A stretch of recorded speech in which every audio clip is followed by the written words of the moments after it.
everybody, welcome back. I am here with my first layout of December Daily. This is for days 1 and 2. Sorry it's took me so long to post. It has just been a very interesting December. It's nothing too different or weird has happened. It's just been just a little slow for me to get into the holiday spirit, I guess, and just really hadn't been into just wanting to scrapbook for some reason. I'm not sure why.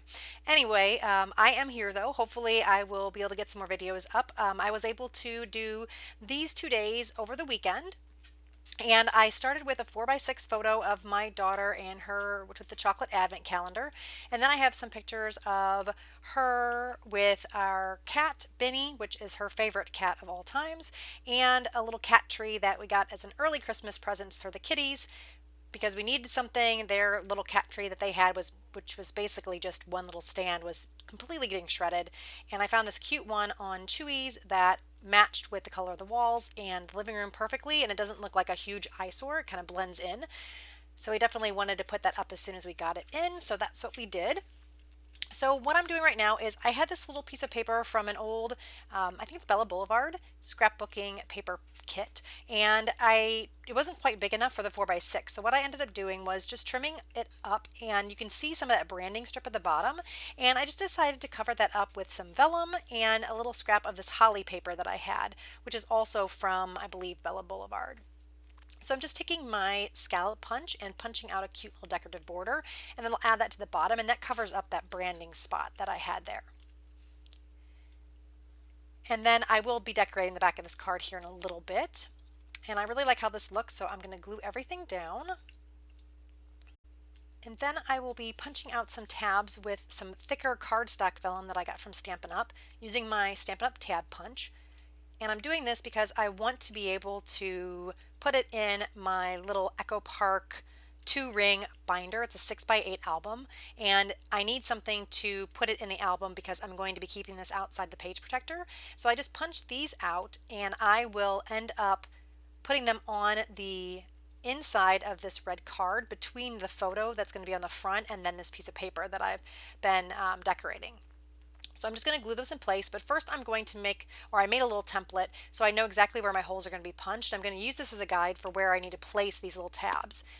Because I'm using this vellum, which is a cardstock vellum, so it is thicker, I still want to use this 3-in-1 beacon adhesive because it doesn't curl the paper. These vellum, it just is really sensitive to any kind of wetness, so if you use like a liquid glue a lot of times it will ripple the paper and things. With this cardstock vellum it's not as big of a deal, but still using the 3-in-1 glue works so much better, and I don't get any wrinkling in the actual vellum paper. So I'm using my strong ATG adhesive here, and I want to make sure I have enough glue on it because I do want to sandwich these two together, and like I had mentioned, this is going to not be in a page protector, so I want to make sure it's adhered very, very well. And then I'm going to use my template again to then punch the holes relatively in the middle of each of these tabs, and then that way it will fit into the 2-ring binder pretty well. The hole punch I'm just using is an old Fiskars punch I've had in my stash. It's the regular standard size hole punch, and it's perfect for the rings in the binder that I have. Now I'm going to move on to decorating. I'm going to be working on the 4x6 photo of my daughter holding her little advent chocolates. I found this countdown to Christmas and this label. I ended up deciding not to use the label portion, just using the countdown to Christmas strip. These are all Click Kit scrapbooking kit items. There's a few things probably from my stash in here too, but the majority of it is from the Click Kit that I purchased. I decided to use that and keep it pretty simple this year. So like the puffy stickers and those splurge strips you're going to see here in a couple minutes, those are also from Click Kit. Or no, not Click Kit, Citrus Twist. Sorry, Citrus Twist is who I got it from. I'm not sure why I'm thinking Click Twist or whatever. I can't even talk now. So Citrus Twist is where I got the kit from, and I decided to put the little vellum piece down here on the bottom. I didn't really want to cover up the advent, but I just felt like it was just really busy, and I wanted some place for the countdown label strip to, kind of like lay, or it wasn't quite as distracting. So the vellum does kind of take away some of the advent calendar, but it's still see-through, so you can still see what's behind it, so it's not too bad. I'm going to take this little chipboard star, and then I'm also going to take some enamel dots and place those around this as well. And I'm going to use where I put the countdown strip to put my adhesive on, because again, with the vellum you can see through it, and I don't want it to show through. So I really like how that looks, and I'm going to trim that off, and then I will adhere the star and then the enamel dots. Just using a little bit of liquid glue on that heart or star because I want to make sure that it sticks. Sometimes those chipboard shapes, I can't talk today, the chipboard shapes don't always stick very well, so I want to use that just to make sure everything stays down very nicely. And then I'm going to use 3 different enamel dots that are in the silver glitter, and I'm going to use my tweezers to place them just because they're a little tiny and it's just a little easier to place them with the tweezers there. I really like how that is turning out, so I'm going to keep it like that. I do want to add a little number 1 to signify this is the first day of December, using these gold font stickers. At first, that's what I kind of wanted to do, but it was just blending in a little too much, so I decided to pull out these white ones, and I'm going to color one of the number 1s in a red Sharpie marker. These are from Allie Edwards, a December Daily that I got in the past. And I like the white ones because you can color them any color you want to match with your layout. And I think the red's going to look nice. It's going to give a nice pop. And it matches the back card that I put on the back of this 4x6. And again, it just pops a little bit better than that gold was going to pop. So then I'm trying to figure out what I'm going to put on the other side of the layout, and I'm going to use this gold number 2, but I'm not going to place it down yet. First, I'm going to decorate that card with the cats and the cat tree, and then I will add that a little bit later. So here's just another little 2x2 photo that I have of 2 of my cats on the cat tree. I'm going to back it with this white cardstock. I am going to put the picture on the red 4x6 photo here on the left, and I just wanted it to pop off the background a bit more, so having a little white background just kind of separates it a bit more from the background and helps it to just kind of pop off the page a bit more. I'm going to use this little holiday ticket, and then I'm also going to find a tag. I was going to use a tag from the kit, but I really like the decoration on the bottom of the little tag that I'm going to pull out, and I didn't want to use it and not be able to see it, so I'm going to end up pulling out another vellum tag from my stash, and I will end up using that instead.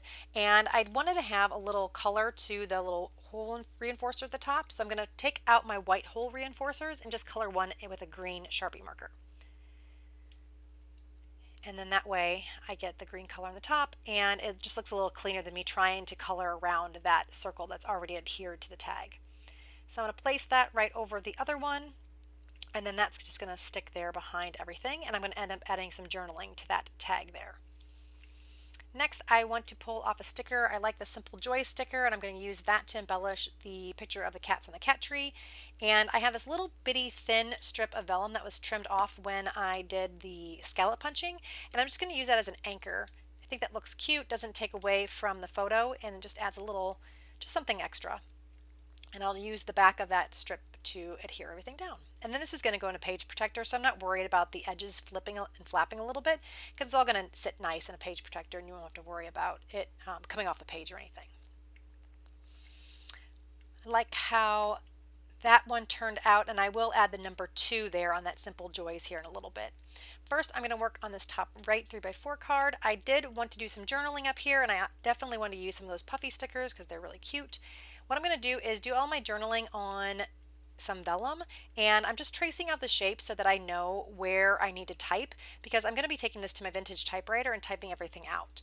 I ended up not liking what it's going to look like for the card in the top right, so even though I do type it, I am going to end up putting that card itself through the typewriter, and I just like how that turned out better. So this is the first journaling spot here. I'm just using my stapler, and I colored my tiny attacher staples with gold or a yellow colored Sharpie marker because I didn't want the silver color. So that's a good way to color up your staples if you're not liking the color of them.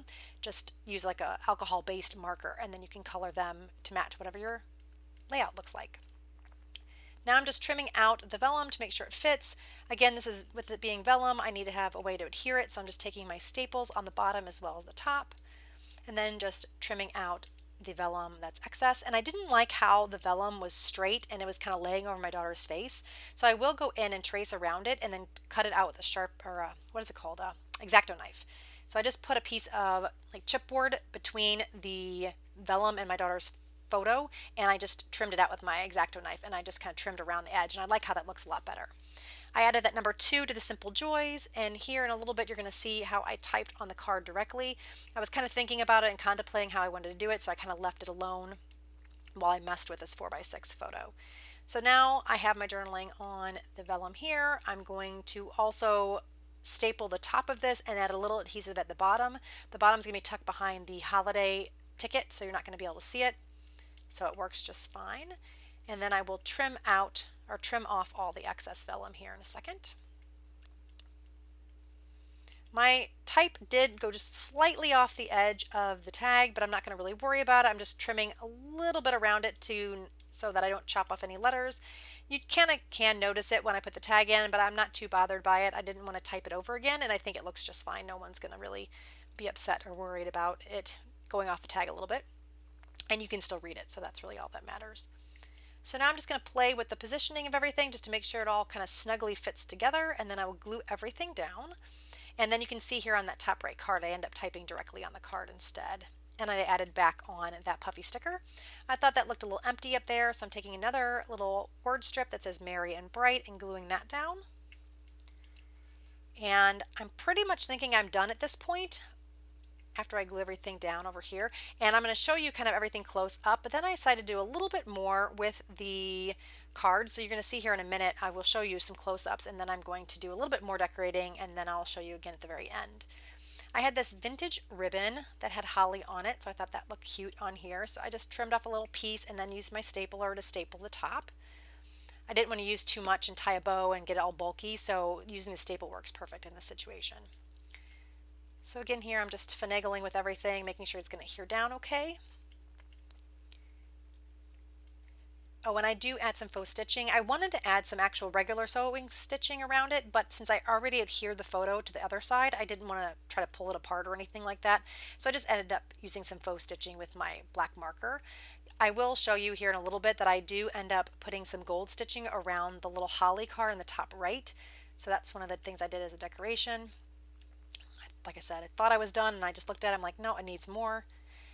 The photo of my daughter with the cat, I felt like I needed a little bit more. I wanted to put her name and his name on that. So what I'm going to do is there's really not much space on the photo. So I'm going to take that vellum that I was using earlier and just kind of mute out the background a bit because I want to put this word strip down here at the bottom. And I'm going to end up using a little label here. I'm going to put The Wonderful Life, and then I'm going to end up putting her name and his name right above It's a Wonderful Life. And then I'm going to punch out a circle of vellum and then put that on the photo. And again, that just kind of mutes out the background a bit, so it's not as distracting, but you can still see through it. So you can still see like her shirt and everything like that. And I thought her shirt looked pretty because it matched the green that was already in the 3x4 card to the right of her picture. So here you can still see through just fine to the photo, but it just kind of adds a little shelf or place for that word strip to go. Once I like how that's placed, I'm just going to glue everything down. Oh, and what I'm going to do, I want to run this through my vintage typewriter too, so I'm going to glue the back of this onto a white piece of paper and then just run that whole thing through the typewriter and then add some more adhesive down and then glue it down to the photo. So it works perfect. I really like how this turned out because you could still use those little shapes and put it through your vintage typewriter and get that typewriter font on it. I didn't want to handwrite it. I thought it would look a little nicer with the rest of the layout to be typed. And I'm going to add a star and a couple little enamel dots, and then I will trim out that circle. And then that's pretty much it. I'm pretty much done here with this layout. I want to thank you guys so much for joining me. Hopefully I'll have days 3, 4, and 5 and some other days coming up really soon. It just depends on when I can fit in some scrapbooking again. But I'm glad you were with me today. If you had any questions, leave those in the comments below. If you liked the video, give me a thumbs up. And yeah, if you have any questions, just love to hear from you. And I will talk to you again very soon. Merry Christmas, everybody. Bye-bye.